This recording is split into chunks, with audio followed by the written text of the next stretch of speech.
Vamos a arrancar con la parte de termodinámica, lo que tiene que ver con el concepto de temperatura y de dilatación. Eso es de lo que nos vamos a ocupar hoy. También les voy a mostrar un video sobre el concepto de temperatura y cambios de estado, o sea, cómo afecta la temperatura los cambios de estado de la materia. Esta es una fotografía que habla a las claras del tema que vamos a tratar. Un título que dice: la temperatura es una medida de la energía cinética promedio de las moléculas. Eso es toda una definición y, bueno, a lo largo de estos minutos la vamos a ir interpretando. La idea es que cuando terminen, digamos, de desarrollar o terminemos de desarrollar este tema, adquieran la capacidad para trabajar con las distintas escalas de temperatura, como la Celsius, la Kelvin, la Fahrenheit, tanto para temperaturas específicas, o sea, poder hacer conversiones de una escala de temperatura a otra, en cuanto a los valores de temperatura, y también en cuanto a los intervalos de temperatura, o sea, una variación de tantos grados Fahrenheit, qué variación en grados Celsius, por ejemplo, representa. Son dos tipos, digamos, de problemas diferentes. Se los aclaro porque a veces se confunde y como están indicados con mecanismos de resolución distintos, a veces da lugar a confusión y utilizan una herramienta en lugar de la otra. Por eso se los aclaro acá. La otra cuestión es que puedan escribir y aplicar las fórmulas para todo lo que tiene que ver con problemas de dilatación lineal, superficial y de volumen. Después seguiremos con los demás temas de termodinámica. Bien, arranquemos con el concepto de energía térmica. ¿Qué es la energía térmica de la materia? Es la energía interna total que tiene. Y esa energía interna depende de la cantidad. Entonces, en general, hablamos de un determinado objeto, una determinada pieza, un determinado material. Y esa energía térmica, o esa energía interna, es la suma de las energías cinética y potencial de todas las partículas. Así es como se define la energía térmica que tiene una determinada cantidad de materia. Indicamos ahí la energía cinética con la letra K y la energía potencial con la letra U. La energía cinética está vinculado, como vimos, con la velocidad de las partículas, y la energía potencial está vinculada con todas las fuerzas que se ejercen las partículas, ya sea eléctricas, magnéticas, nucleares, gravitatorias. En los materiales sólidos, la energía interna se la puede relacionar con la analogía de partículas unidas con resortes. O sea, nosotros podemos pensar que un sólido está formado por partículas. Esas partículas pueden ser las moléculas que caracterizan ese material y están vinculadas entre ellas a través de fuerzas que se ejercen entre ellas y también a determinada movilidad que tienen ellas. En un sólido, por ejemplo, estas partículas que están representadas acá están en permanente movimiento. No se pueden desplazar a cualquier lugar del sólido, si no el sólido perdería la forma. Pero sí vibran en un determinado entorno. Esa vibración es lo que, digamos, la intensidad de esa vibración determina la energía cinética de esas partículas. Y con los resortecitos estamos representando un poco las fuerzas de interacción entre las distintas moléculas. La temperatura se relaciona con la energía cinética, no con la energía potencial de esa energía interna. O sea, está vinculada con la movilidad de las partículas.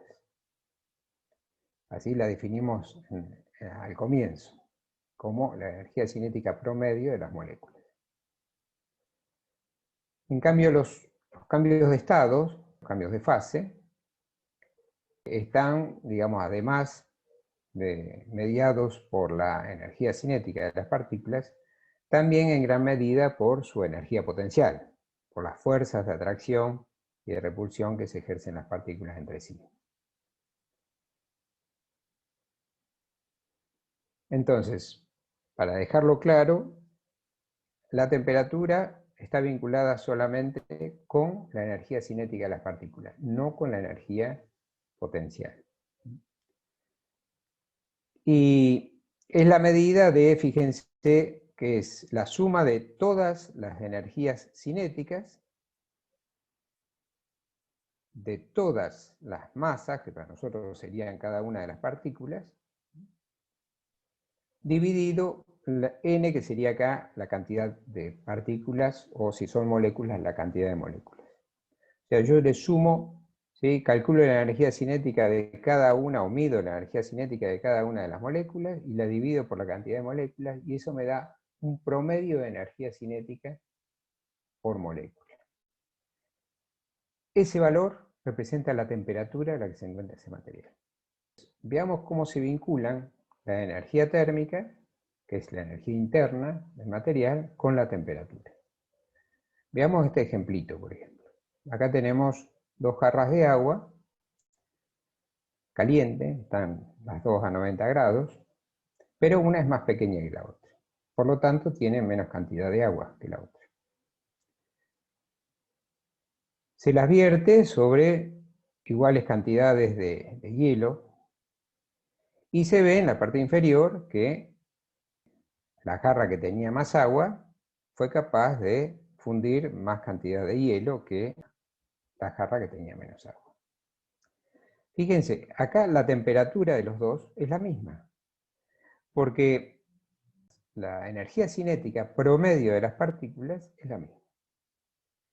Sin embargo, la jarra de mayor tamaño tiene más agua, entonces tiene mayor energía térmica, porque la energía térmica no considera el promedio de las energías de las moléculas, sino la suma total de las energías, que involucra, además de la energía cinética, también la energía potencial. Entonces, como tiene mayor energía interna en la jarra grande, esa energía interna o térmica tiene la capacidad de transferirse al bloque de hielo y tiene la posibilidad de transmitir mayor cantidad de energía térmica al hielo que la jarra chica.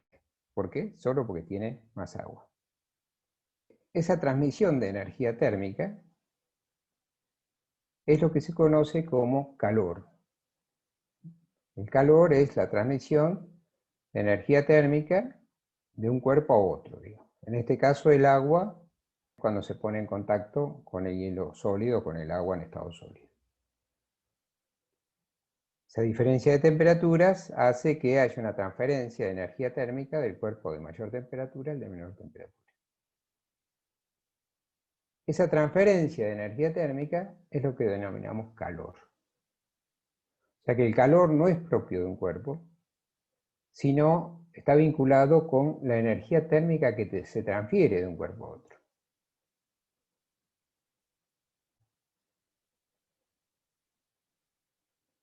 Bueno, acá aclara un poquito lo que vimos. La jarra grande y pequeña tienen la misma temperatura, pero no tienen la misma energía térmica. La jarra más grande tiene mayor energía térmica, y entonces es capaz de producir una transferencia mayor de energía térmica, o sea, entrega a la masa, al bloque de hielo, una cantidad de calor mayor, por eso funde más hielo. Ahora les voy a mostrar un videito que les va a aclarar un poco el concepto de temperatura y sobre los cambios de estado. Dura unos 20 minutitos y después seguimos.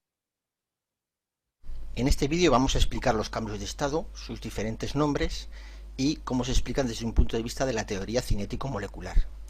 Veremos cómo las moléculas cambian sus relaciones entre ellas para pasar a estar en estado líquido, sólido o gaseoso, según cómo varíe la temperatura. Bueno, aquí tenemos los nombres de los cambios de estado. Tenemos un sólido, un líquido y un gas con los diferentes nombres, que son fusión, vaporización, sublimación inversa. Recordamos que esto se llama vaporización, no se llama evaporación ni se llama ebullición. La evaporación y la ebullición, como luego veremos, son diferentes tipos de vaporización. Y después otros cambios de estado son la solidificación, líquido a sólido, la sublimación, sólido a gas, y la condensación, gas a líquido. Los cambios que se señalan con flechas rojas significa que hace falta dar calor para que se produzcan. Es decir, para pasar de líquido a gas hay que dar calor para la vaporización. Mientras que para pasar de gas a líquido lo que hay que hacer es quitar calor, que popularmente se dice enfriar. Si un gas lo enfriamos lo bastante, podrá pasar a estado líquido. Aquí tenemos un ejemplo que todo el mundo ha visto de fusión, en este caso el agua en estado sólido, hielo, pasa a agua en estado líquido.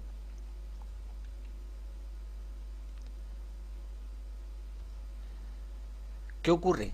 Que las moléculas, en este caso monoatómicas hechas de un solo átomo, al subir la temperatura, que lo vemos aquí, se mueven, dejan de estar juntas y ordenadas como estaban en un principio y pasan a estar juntas, desordenadas y fluyendo unas sobre otras. Esto ya se considera que es un líquido. Aquí lo vemos, hay un orden, esto se trata de estado sólido, pero conforme aumentamos la temperatura, las moléculas se van moviendo cada vez más, llegan a deslizar unas sobre otras, momento en el cual entramos en el estado líquido. Aquí tenemos un sólido con las moléculas, en este caso monoatómicas, completamente ordenadas, y conforme aumentamos la temperatura empiezan a deslizarse las moléculas unas sobre otras y entonces ya estamos hablando de un objeto que está, o de una materia que está en estado líquido. Lo volvemos a ver, sólido con las moléculas muy quietas y ya se deslizan unas sobre otras y pasamos a tener un estado líquido. Aquí en este caso estamos viendo moléculas que en vez de estar hechas de un solo átomo están hechas de 4 átomos. Vemos cómo el orden inicial se rompe, se deslizan unas sobre otras para pasar al estado líquido. Esto es la fusión. Sólido, hay un orden y al moverse mucho por causa de el calor que se le ha dado, las moléculas empiezan a deslizarse unas sobre otras y esto es un estado líquido. El cambio de estado contrario a la fusión es la solidificación. Aquí vemos como un metal al rojo vivo se echa o se vierte en unas lingoteras que al enfriárselo bastante pasarán a estar en estado sólido. Aquí vemos el proceso contrario, tenemos un líquido y al bajar la temperatura las moléculas, en este caso monoatómicas, se van ordenando hasta que pasan a tener un estado sólido. Lo volvemos a ver, líquido, y pasa a haber un ordenamiento y esto ya es ahora un sólido.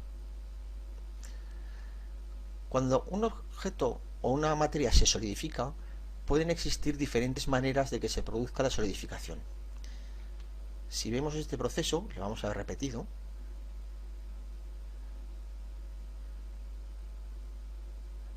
lo vemos repetido, aquí tenemos un líquido, se va enfriando, va bajando la temperatura, las moléculas, en este caso monoatómicas, se van ordenando y al final acaban teniendo esta apariencia. Si lo vemos aquí como quedan, veremos dos zonas, una ordenada en un sentido y otra ordenada en otro sentido. Son dos granos de sólido diferentes, se llaman granos cristalinos, dos zonas diferentes. Pero la misma solidificación puede dar lugar, según cómo se produzca, a otro tipo de ordenamiento. Lo vemos otra vez, son las mismas moléculas iniciales, pero ahora cambian. Este es el resultado, una zona sólida y una zona sólida diferente, es decir, los granos cristalinos cambian en función de cómo se produzca la temperatura y un poco también del azar. Muchas veces el ordenamiento, aquí aunque pone más y menos, no son protones y electrones, sino que son moléculas monoatómicas que están representando a cloro y a sodio. Bueno, pues vemos aquí cómo esto se va ordenando y acaba teniendo una forma prácticamente, en el caso que nos ocupa, que parece un rectángulo.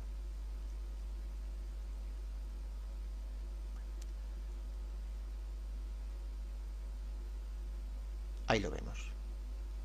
Esto explica por qué muchas veces en la naturaleza aparecen sustancias que sin que nadie las haya tallado ni nadie las haya cortado de una forma especial, aparecen con formas geométricas perfectas. Esto no es más que la representación externa de cómo los átomos o moléculas de su interior se han dispuesto de forma completamente ordenada. Y estas sustancias se denominan cristales. Aquí tenemos un cristal de sal. Esto es un cristal de cuarzo. Podemos ver sus caras, sus aristas, sus vértices. Un cristal de calcita con sus caras, sus aristas, sus vértices. Vamos a pasar a otro cambio de estado. Este cambio de estado es la vaporización. En un bote en el cual existe un líquido, siempre tenemos una parte que está llena del vapor de ese propio líquido, aunque sea en pequeña cantidad. Lo tenemos en un mechero. Aquí en este mechero hay un líquido en la parte de abajo y el mismo líquido lo tenemos puesto aquí en forma de gas. Aquí en la parte de abajo las moléculas están juntas y deslizándose unas sobre otras, y aquí en el caso del gas ya no están juntas sino que están separadas y moviéndose a mayor velocidad. Vamos a ver un ejemplo de vaporización. Tenemos una gota líquida y esta gota líquida, al aumentar la temperatura, se va expandiendo y pasa a estar en estado gaseoso. Esto ya sería estado gaseoso. Lo volvemos a ver. El líquido, porque están juntas pero desordenadas, se expande y pasa a estar en estado gaseoso. Aquí tenemos una gota de agua líquida con las moléculas juntas pero desordenadas, y conforme sube la temperatura, las moléculas de agua se separan unas de otras y pasamos a tener aquí agua en estado vapor. Lo vemos otra vez, agua líquida, y al subir la temperatura las moléculas se separan y esto ya es agua en estado vapor.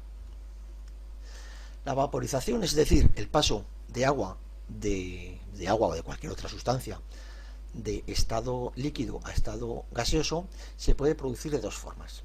Una es la evaporación. La evaporación es el paso a cualquier temperatura. Lo tenemos aquí, sencillamente cuando tenemos la ropa, sin necesidad de llegar a 100 grados centígrados, la ropa se seca. Y eso sucede porque el agua que está en estado líquido empapando la ropa pasa a estado gaseoso a la atmósfera. Sería algo así.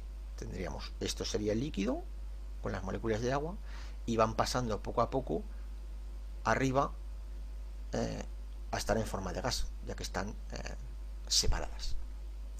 Sin embargo, en las cocinas hemos visto muchas veces que cuando ponemos a calentar agua, esta burbujea. Estas burbujas son de agua en estado gaseoso, no son aire ni nada por el estilo, sino que es la propia agua que al pasar a estado gaseoso forma burbujas y sale para arriba. Cuando nosotros tenemos en un recipiente una sustancia líquida en cuyo interior se están formando, dentro de toda la masa de líquido, se está formando burbujas de esa misma sustancia en estado gaseoso, entonces hablamos de un tipo especial de vaporización que es la ebullición. Sería algo así. Tenemos casi todo líquido, pero de vez en cuando aparecen burbujas, esta, donde las moléculas están separadas ya, y esto es agua en estado gaseoso, ya que las moléculas están separadas, mientras que esto es agua en estado líquido. El cambio de estado contrario a la vaporización es la condensación o licuación. Cuando en las mañanas frías de invierno aparecen gotas, pequeñas gotas sobre la hierba, estas gotas se han formado a partir del agua que hay en la atmósfera, que al ponerse en contacto con una superficie fría se ha condensado y pasado a agua en estado líquido. El agua también que empaña los cristales en los días de invierno, en el interior de las habitaciones, es también agua que se ha producido por condensación a partir del agua contenida en el aire. El agua contenida en el aire es, mejor dicho, el aire que contiene agua disuelta, agua mezclada, es indistinguible del agua que no lo tiene. Es decir, el agua normal de una habitación contiene agua en estado gaseoso, como podemos ver aquí. El aire tiene moléculas de nitrógeno, como estas de aquí, moléculas de oxígeno, como estas de aquí, podemos encontrar dióxido de carbono, como estas de aquí, y moléculas de agua, como estas. Estas moléculas de agua están en un principio mezcladas con las moléculas de aire y ni se ven ni dan ninguna señal de su existencia. Sin embargo, si esta superficie de aquí fuera una superficie fría, esta de aquí, pues las moléculas de agua en contacto con la superficie fría lo que hacen es adherirse unas con otras y entonces forman una capa fina de agua en estado ya líquido. Y es agua en estado líquido porque las moléculas están juntas, aunque desordenadas y deslizándose unas sobre otras. Aquí tenemos el ejemplo que hemos dicho. Si esta es una zona fría, podemos ver cómo la sustancia se condensa en la pared que está fría. Lo volvemos a ver. Las moléculas van pegándose contra la superficie fría y al pegarse contra la superficie fría se condensan y quedan una capa líquida. La condensación es la que forma las nubes. Y lo primero que hay que tener en cuenta es quitarse de la cabeza la idea muy extendida de que las nubes están hechas de agua en estado gaseoso. En esta fotografía, el agua en estado gaseoso está aquí, en esta zona de cielo azul. Cuando yo veo cielo azul, ahí hay oxígeno, nitrógeno, dióxido de carbono, argón, en fin, moléculas que forman parte del aire y además moléculas de agua. Sin embargo, cuando yo veo una nube, aquí el agua no aparece completamente mezclada con las moléculas de aire, sino que aparece en forma de pequeñísimas gotas microscópicas de agua líquida. Es decir, las nubes están formadas de agua líquida, no de agua gaseosa. Y por eso, cuando pasa el agua de estar en esta zona a formar una nube, se dice que el agua del aire se ha condensado. Esto es niebla. Aquí sí que el aire lo vemos con un aspecto diferente porque está lleno de pequeñísimas gotitas de agua líquida, repito, de agua líquida microscópica. Aquí puede haber agua gaseosa también, pero sobre todo el efecto de la fotografía lo vemos por las gotitas microscópicas de agua líquida. Vemos aquí cómo se puede condensar una molécula, cómo se pueden condensar moléculas flotando. Vemos cómo se forman pequeñas gotitas, muy pequeñas, de muy pocas moléculas, y cómo estas poco a poco se van uniendo unas con otras para formar gotitas más gordas.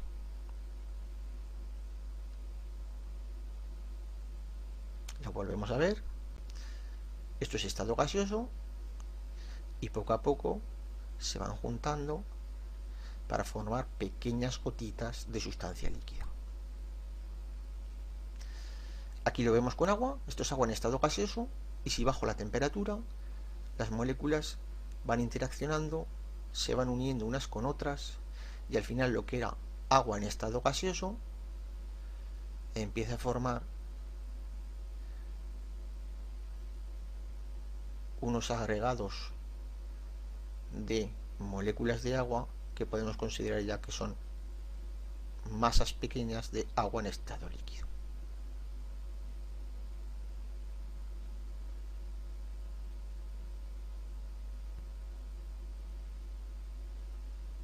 Ahí vemos cómo se nos han formado dos gotitas de agua en estado líquido. Lo volvemos a ver. Agua en estado gaseoso.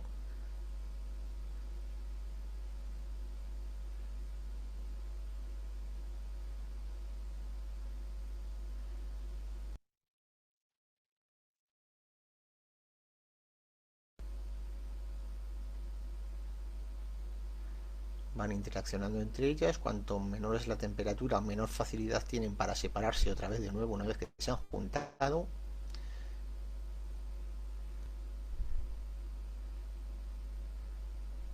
Y al final se nos forman, en este caso, dos pequeñas gotitas. Es decir, pasamos a tener de agua en este estado a agua en este estado.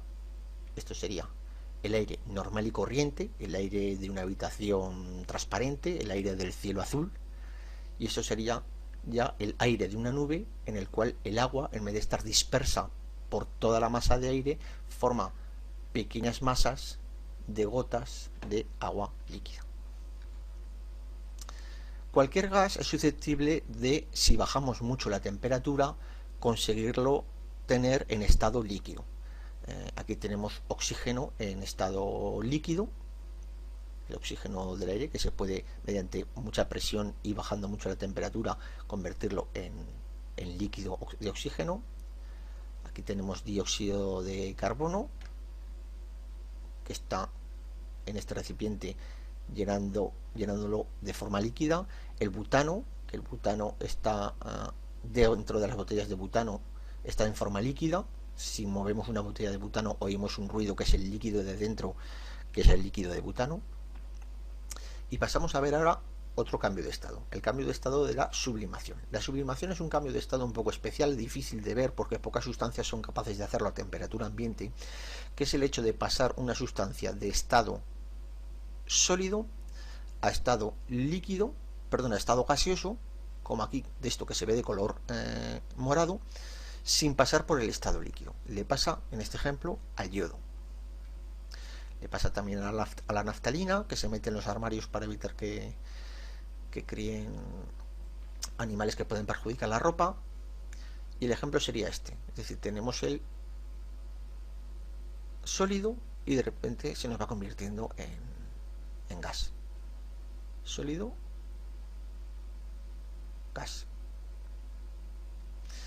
Y lo contrario es la sublimación inversa, es decir, podemos pasar directamente de un gas a un sólido. Aquí tenemos el yodo anterior, que al llegar el gas a esta zona de aquí, donde hay un cubito de hielo que lo está enfriando, es decir, esta parte de aquí está fría, el gas llega aquí y al enfriarse se convierte en estas agujitas sólidas, en esta especie de polvillo fino en forma de agujas, que es yodo.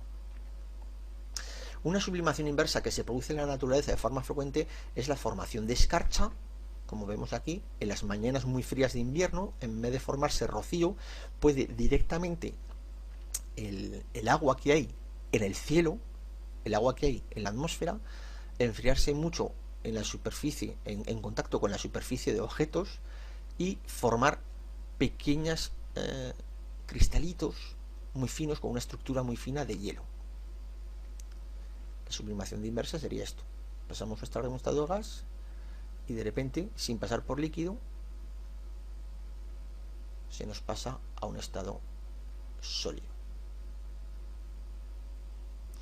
Aquí tenemos aire normal y corriente, aire de una habitación, aire del cielo azul, que en el contacto con una superficie fría, las moléculas de agua se han ordenado. Aquí tenemos las moléculas de agua ordenadas. Esto es hielo, por ser agua esto es hielo, es solidificado, lo sabemos porque las moléculas están juntas y ordenadas, y la superficie está muy fría.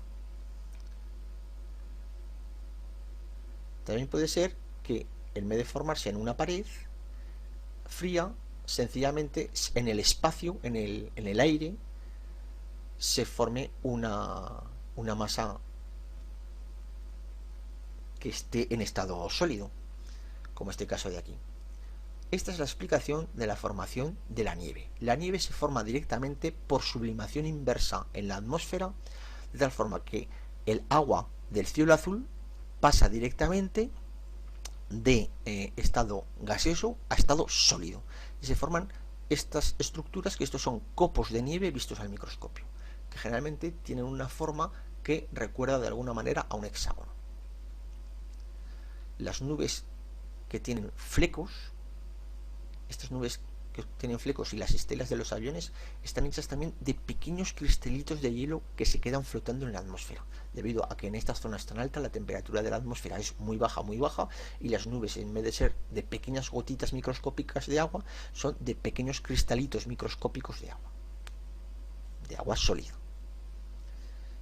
Aquí sería la explicación: aire normal del cielo azul, y de repente se nos forman zonas donde las moléculas de agua se han unido de forma ordenada, y estos son cristalitos de hielo que, si son muy pequeños, se mantienen en la atmósfera, y si son más grandes caen en forma de copos de nieve. Vamos a ver algunas de las propiedades de los cambios de estado. La primera es que la masa se conserva, aunque el volumen no se conserva. Aquí tenemos una sustancia en estado sólido que ocupa muy poco volumen, lo estamos calentando, al calentarlo las moléculas, en este caso esas de un solo átomo, se mueven más, y esto ya es líquido. Vemos que el líquido ocupa más que el sólido, y esto le pasa a prácticamente todas las sustancias. Y si sigo calentando, esto pasa a estado de gas. El volumen es mucho más grande el que ocupa, sin embargo la masa es la misma porque la cantidad de moléculas es la misma. Los cambios de estado son reversibles. En todo cambio de estado existe el contrario, es decir, por ejemplo, si yo tengo esto en estado líquido, al enfriarlo se solidifica, pero si luego vuelvo a calentar, se vuelve a fundir. Es decir, una misma sustancia la puedo estar solidificando y fundiendo de forma continuamente, esto o cualquier otro cambio de estado. Hay cambios de estado que se producen a temperatura constante. Por ejemplo, todas las sustancias tienen, si son puras, tienen un punto que se llama de fusión, a la cual pasan de estar sólidos a estar líquidos, y un punto de ebullición, en la cual pasan de estar líquido a estar gaseoso, ebulliendo, es decir, formando burbujas de esa sustancia dentro del seno del líquido. Aquí tenemos diferentes sustancias, el agua 0,100, esto hay que sabérselo, pero hay otras sustancias como el cobre hasta que no llega a los 1083 grados no se funde. Y nosotros podríamos conseguir hervir cobre si el líquido de cobre lo seguimos calentando y alcanza los 2600 grados. Hay que tener en cuenta que el punto de fusión es el mismo que el de solidificación.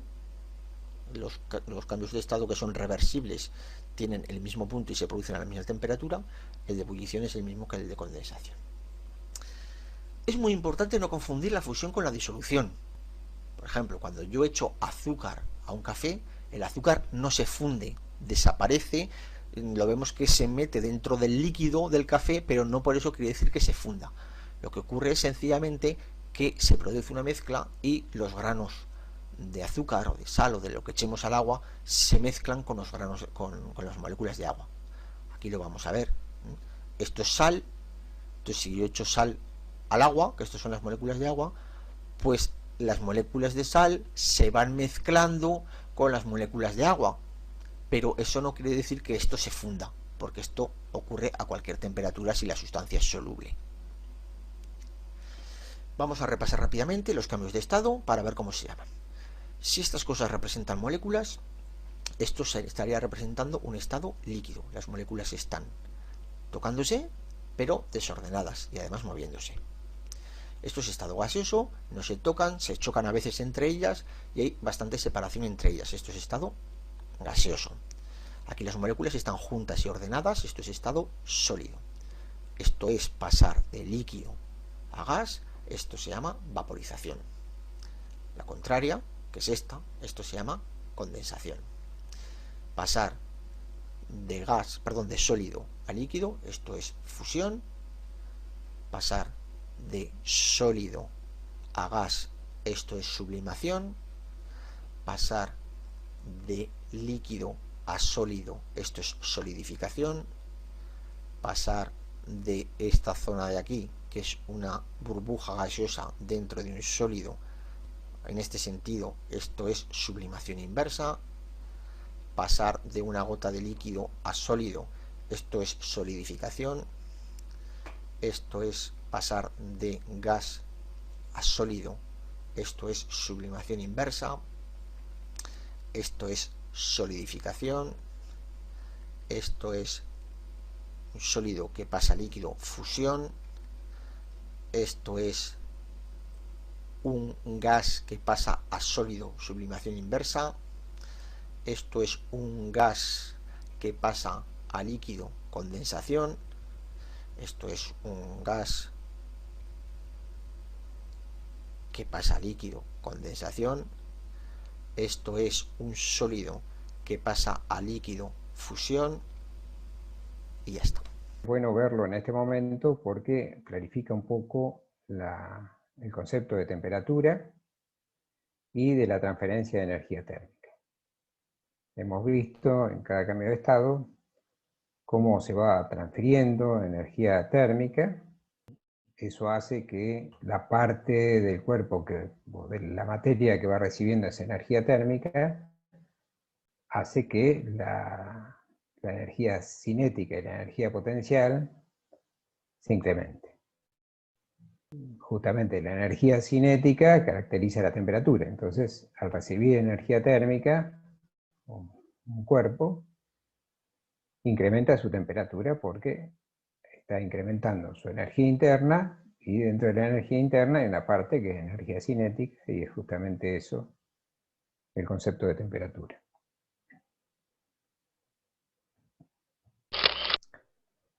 Veamos una situación de que tenemos en un recipiente agua a temperatura ambiente y unos carbones calientes, y vertimos los carbones calientes en el agua. Lo ponemos todo en un contenedor que esté aislado térmicamente, y se ve que al cabo de un tiempo los carbones se enfrían y el agua se calienta.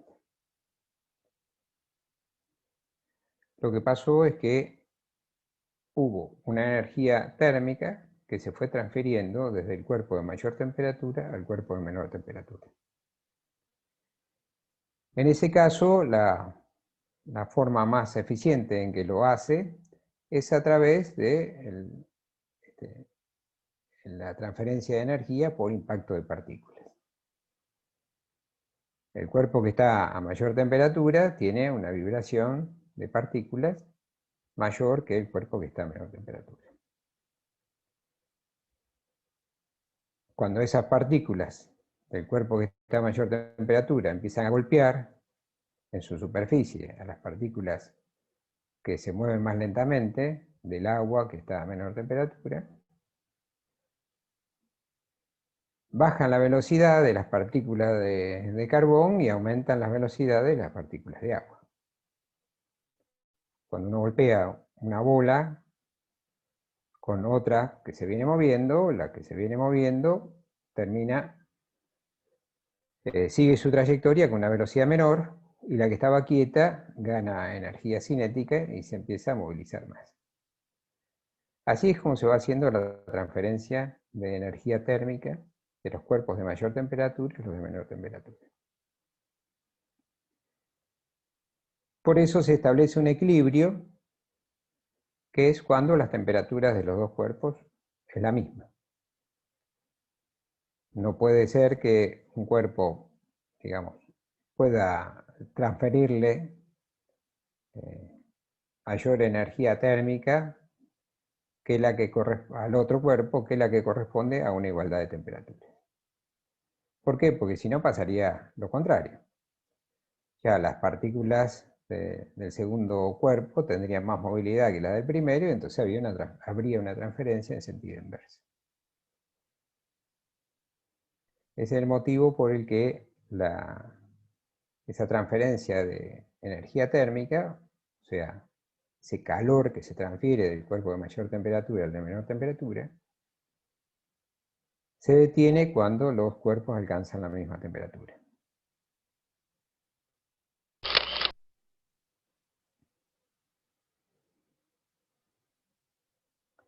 Entonces aclaramos que el calor es esa transferencia de energía térmica que se transfiere a través de una diferencia de temperatura entre dos cuerpos.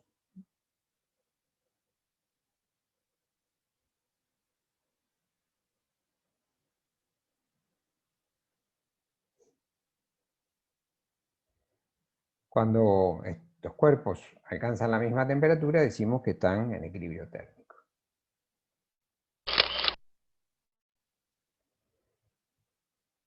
Bueno, un termómetro, todos conocemos termómetros, y es cualquier dispositivo que es capaz de indicar el valor de su propia temperatura. Así tenemos termómetros clínicos, termómetros de presión de gases, termómetros que utilizan variación de resistencia eléctrica con la temperatura, termómetros que son capaces de censar la radiación que emiten los cuerpos por estar a determinada temperatura, etc.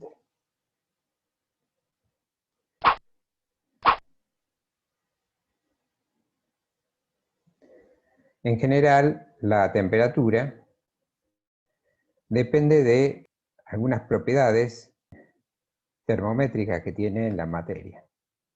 Y gracias a eso la podemos medir, porque se imaginan que casi que no habría modo de medir individualmente las energías cinéticas de cada una de las partículas, sumarlas y después dividir por la cantidad de partículas. Ni siquiera podríamos contarlas.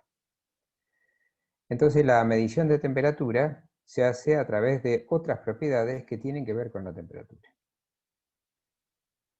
Y con la temperatura tiene que ver, por ejemplo, la dilatación del cuerpo.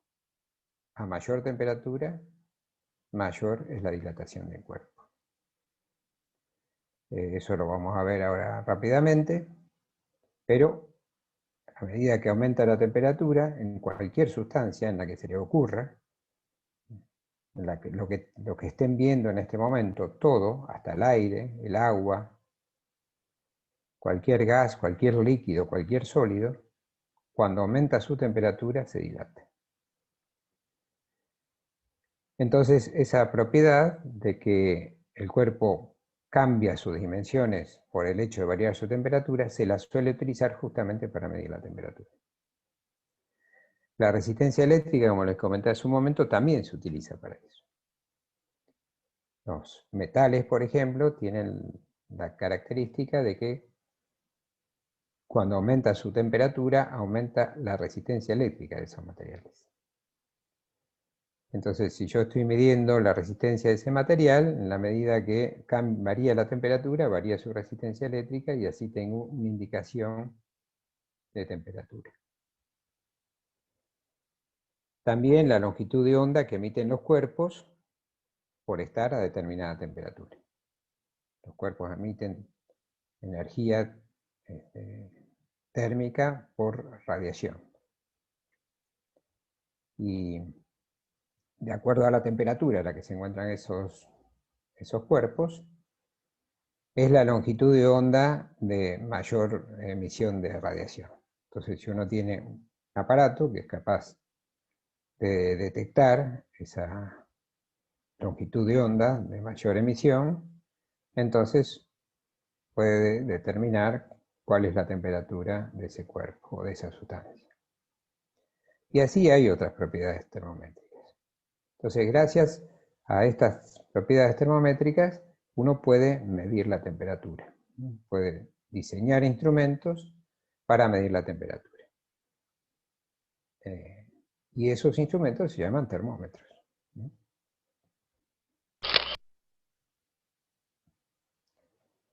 Veamos la ley cero de la termodinámica. La ley cero de la termodinámica dice lo siguiente. Si uno tiene un objeto, C en este caso, que está en equilibrio térmico con un objeto A, y ese mismo objeto también está en equilibrio térmico con otro objeto B, entonces los objetos A y B también están en equilibrio térmico. Para medir la temperatura se necesitan termómetros, pero esos termómetros hay que determinarle, hay que calibrarlos, hay que establecer escalas de temperatura. Entonces, para darle un valor a la temperatura, se tuvieron que definir escalas de temperatura. Y ahí aparecieron los dos más conocidos, que son Anders Celsius y Daniel Fahrenheit, que son los que establecieron las escalas de temperatura Fahrenheit y Celsius o centígrados. En el dibujo de la derecha tenemos dos recipientes con dos termómetros, uno indicado en escala Celsius a la izquierda y el de la derecha en escala Fahrenheit. Para establecer una escala de temperatura, lo que hizo Celsius fue utilizar algunos puntos fijos de temperatura.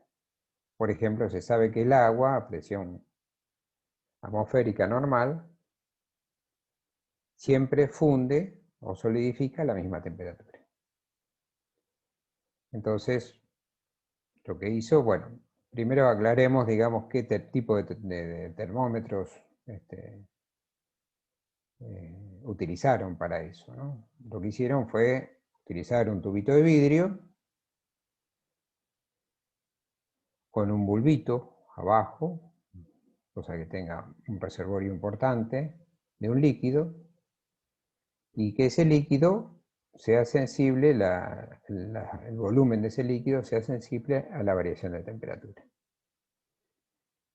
El líquido que se encontró rápidamente, que tenía un coeficiente de dilatación muy alto, era el mercurio.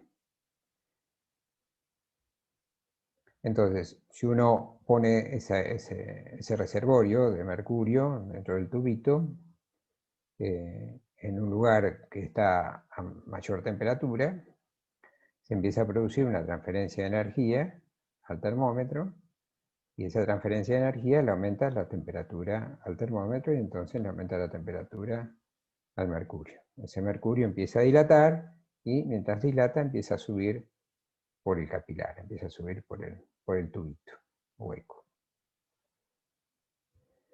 Lo que hizo Celsius fue, para establecer una escala de temperaturas, dijo, bueno, utilizo el agua en estado de fusión o de solidificación. Para eso mezclo agua líquida con agua sólida y lo revuelvo un poco, y ahí tendría, digamos, la temperatura en la que se encuentran en equilibrio la parte de hielo con la parte líquida del agua. Y otro punto fijo que determinó fue el punto de ebullición del agua. Así como el punto de fusión es un punto fijo, también el punto de ebullición es un punto fijo. El agua a presión atmosférica siempre ebulle a una misma temperatura. Entonces lo que dijo fue, pasamos al dibujito de la derecha, y entonces dijo, bueno, cuando lo pongo en agua con hielo, digo que el valor es 0. Cuando lo pongo en agua, lo pongo digamos, en un estado de ebullición del agua, digo que ese valor es 100. Eso fue arbitrario. Y dividió esos dos puntos en 100 pedacitos iguales, y a cada uno lo llamó grado.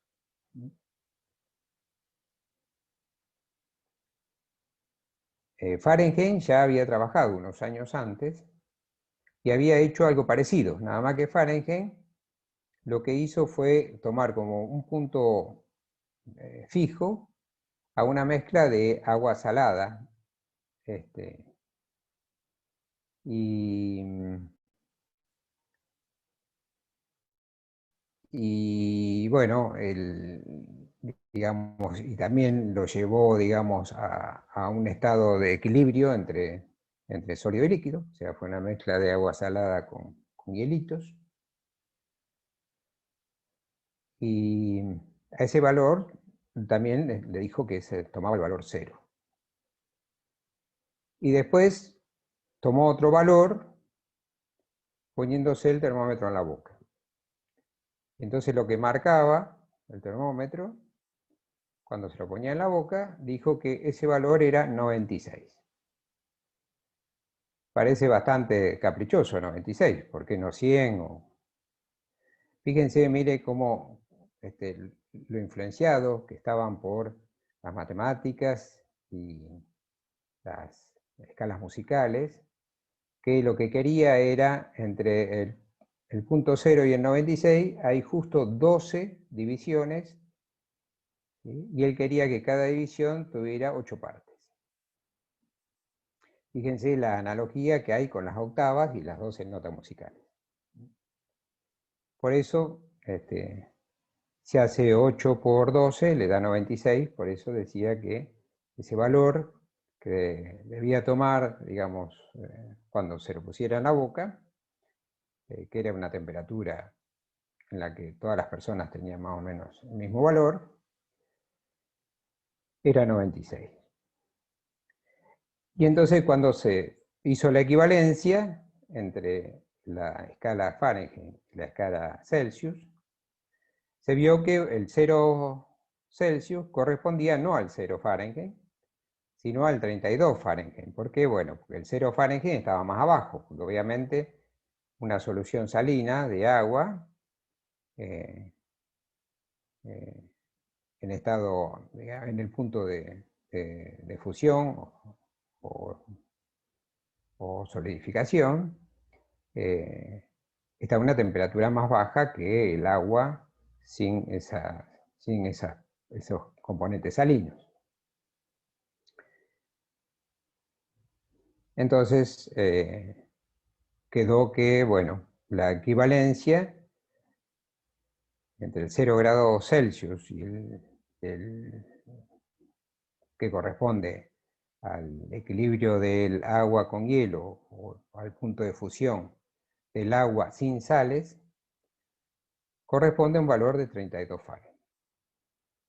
Y así, cuando se lleva, digamos, utilizando esa escala, que utilizó Fahrenheit, el estado de ebullición del agua lo obtiene a 212 grados Fahrenheit. Fíjense que entre 0 y 100 grados centígrados hay 100 divisiones, 100 grados para Celsius. Pero entre 32 y 212 grados Fahrenheit, que son los valores de temperatura, digamos, en Fahrenheit, hay 180 grados Fahrenheit. Quiere decir que para una misma variación en la altura del nivel de mercurio, en los termómetros, se varían mayor cantidad de grados Fahrenheit que grados Celsius.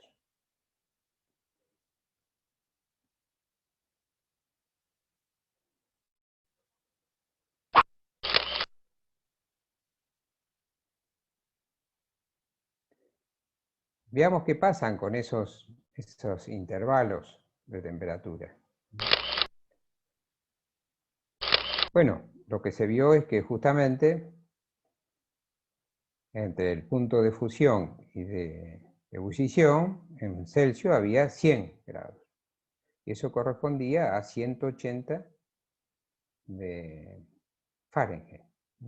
Así que si simplificamos ahí, nos queda que una variación de 5 grados Celsius equivale a una variación de 9 grados Fahrenheit.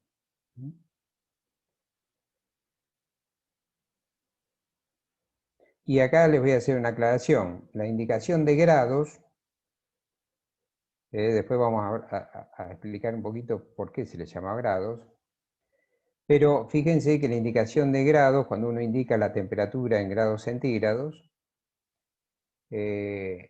aparece el cerito de grado antes de la letra C.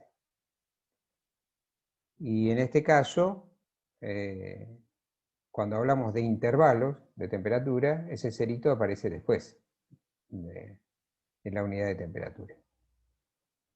Lo mismo pasa con los grados Fahrenheit. O sea que cuando yo tengo una C y un cerito ahí de exponente, eso indica que son intervalos, ¿sí?, de grados Celsius. Y lo mismo para los Fahrenheit, intervalos de grados Fahrenheit. No valor de la temperatura en Celsius o valor de la temperatura en Fahrenheit. Eso es bueno recordar. Es decir, la temperatura cambia de 79 Fahrenheit de un cuerpo a 70 Fahrenheit, hubo una variación de 9 grados Fahrenheit.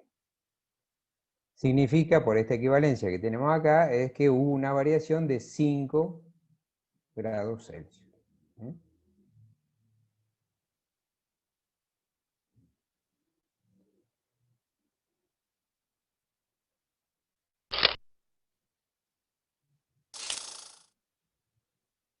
Entonces, veamos qué pasa con esas etiquetas que le ponemos. Entonces, aclarando, cuando un objeto tiene una temperatura específica, el indicador, digamos, ¿sí? El cerito ese, estoy indicando acá con el cursor, va a la izquierda de la unidad de temperatura. Entonces, si digo que ese alimento, ¿sí? Está a 60 grados centígrados, ¿sí? El cerito va antes de la C. A los grados Celsius también se los llama centígrados, porque justamente Celsius lo que hizo fue dividir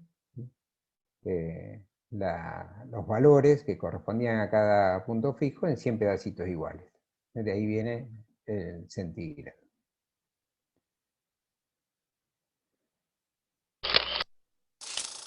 En cambio, si yo tengo un alimento ahí a 60 grados centígrados y después, por algún motivo, ¿sí? Se enfría y pasa a 20 grados centígrados, entonces tuvo una variación de 40 grados. Entonces, fíjense, las temperaturas del plato las indiqué con el cerito antes de la unidad de temperatura. Y cuando indiqué la variación de temperatura que tuvo ese alimento, lo indico con el cerito después de la unidad de temperatura. Porque estoy hablando de variación, ¿sí? Intervalo en grados, ¿no? Variación de temperatura.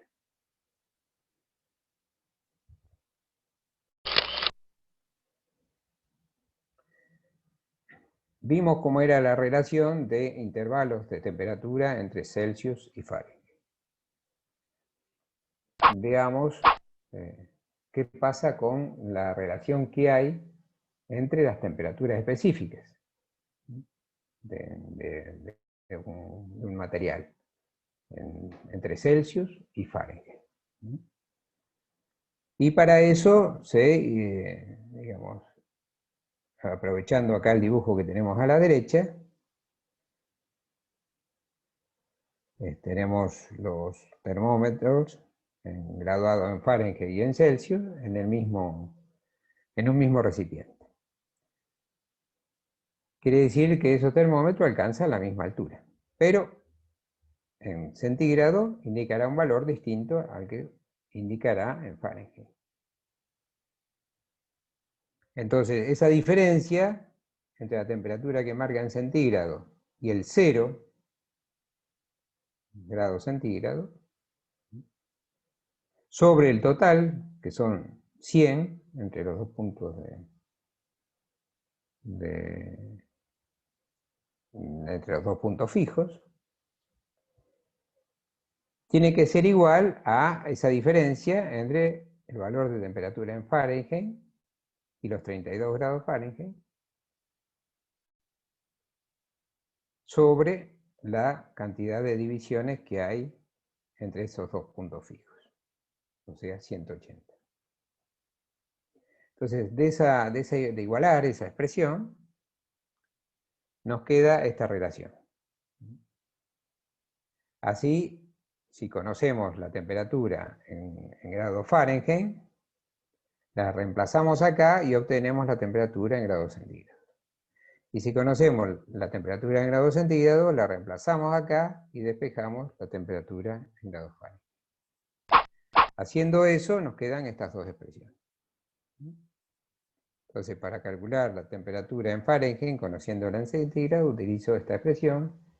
Y cuando quiero calcular la temperatura de un cuerpo, sustancia, en centígrado, conociéndolo en Fahrenheit, utilizo esta otra expresión. En cambio, recuerden que si quería vincular variaciones de temperatura, usaba la otra relación. 5 grados centígrados igual a 9 grados Fahrenheit.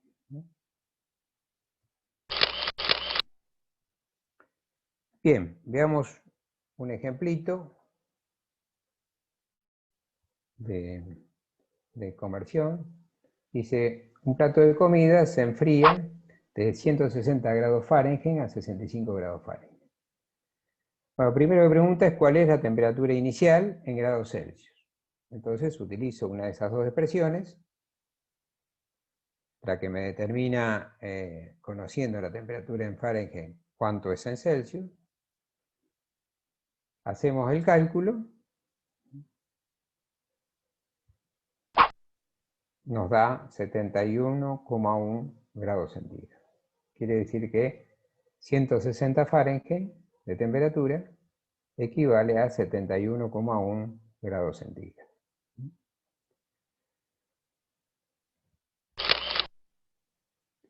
Después dice, ¿cuál es el cambio en la temperatura en grados Celsius?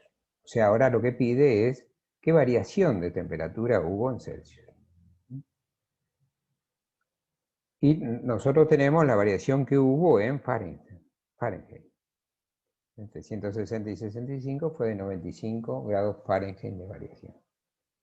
Entonces, ¿cómo lo obtengo en Celsius? Bueno, yo sé que 5 grados Celsius, o una variación de 5 grados Celsius, equivale a a una variación de 9 grados Fahrenheit.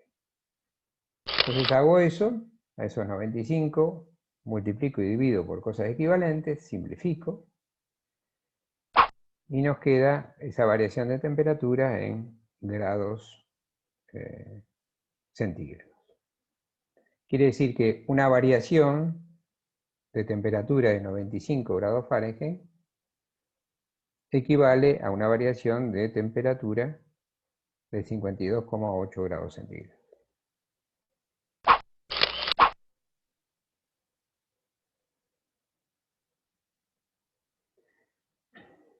Ahora, definimos la temperatura como la energía cinética de las partículas. Entonces, para que un material tenga una temperatura 0, no debería tener partículas que se estén moviendo. Sin embargo, nosotros sabemos que las partículas en los sólidos, en los líquidos y en los gases se están moviendo a cualquier temperatura en la que nosotros podamos someter el material. Si lo llevamos a varios grados bajo cero en centígrado, las partículas se siguen moviendo. Lo mismo pasa con materiales que estén bajo cero a temperatura en escala Fahrenheit. Quiere decir de que el 0 Fahrenheit y el 0 Celsius no indica que ese material o esa sustancia tenga una movilidad nula de partículas. Significa que estas escalas no son escalas absolutas de temperatura. No indican la temperatura absoluta. Son valores relativos, relativos a una escala. Por eso se los llamó grados. Porque se sabía que esa movilidad no era 0 ni para 0 Fahrenheit ni para 0 centígrados.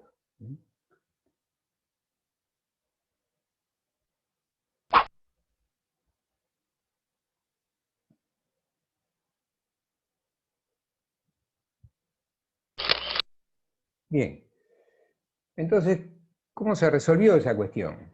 Entonces, ¿cómo determino la temperatura absoluta?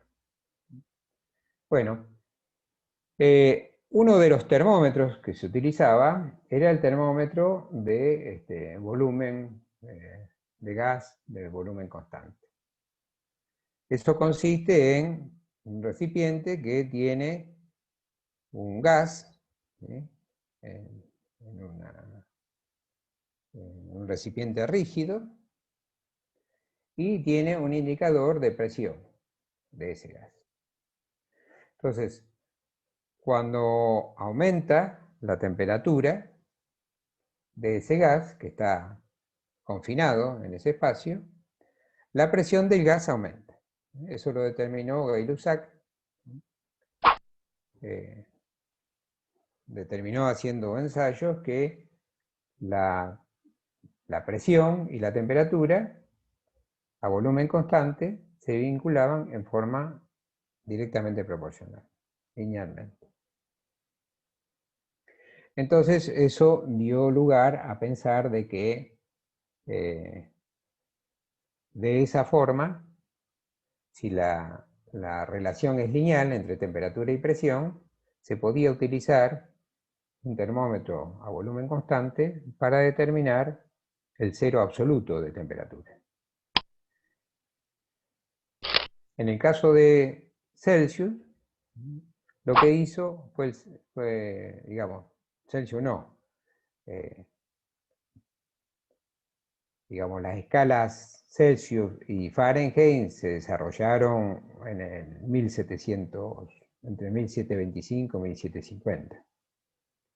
Primero Fahrenheit, después Celsius. Pero, digamos, para darse cuenta de esto que les comento, pasó un tiempo, ¿no? Prácticamente un siglo pasó. Y ahí aparecieron otros personajes, que son justamente Kelvin y Rankine. Entonces, lo que hizo Kelvin, en particular, fue medir la presión para una determinada temperatura. Para eso lo ponía en los puntos fijos que ya conocía. Si lo ponía en hielo con agua, entonces correspondía al 0 centígrados, y si lo ponía en agua en ebullición, correspondía a los 100 grados centígrados.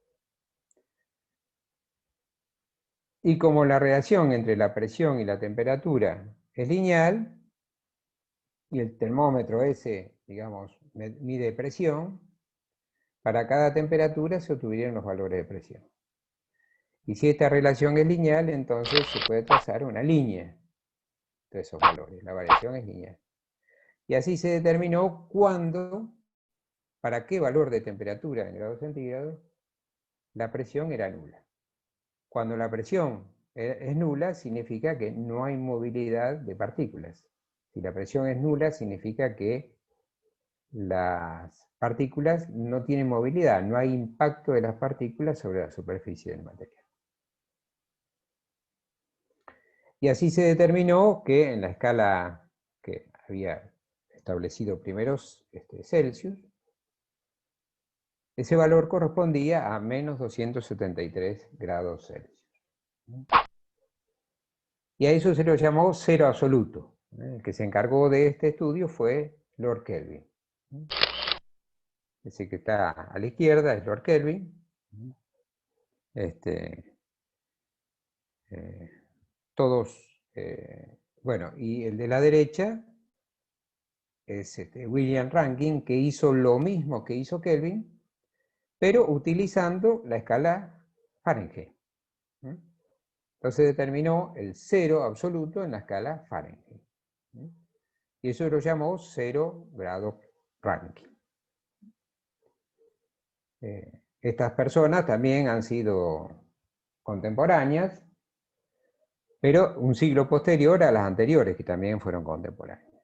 Todos vivían cerca, todos estos desarrollos se hicieron entre Países Bajos y Suecia y Gran Bretaña en general.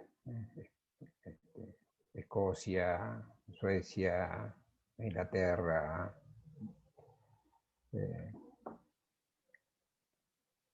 Y, digamos, en el caso de Fahrenheit era polaco y trabajó bastante en la zona de Países Bajos también. O sea que todos correspondían, digamos, a una zona bastante cercana a estos desarrollos.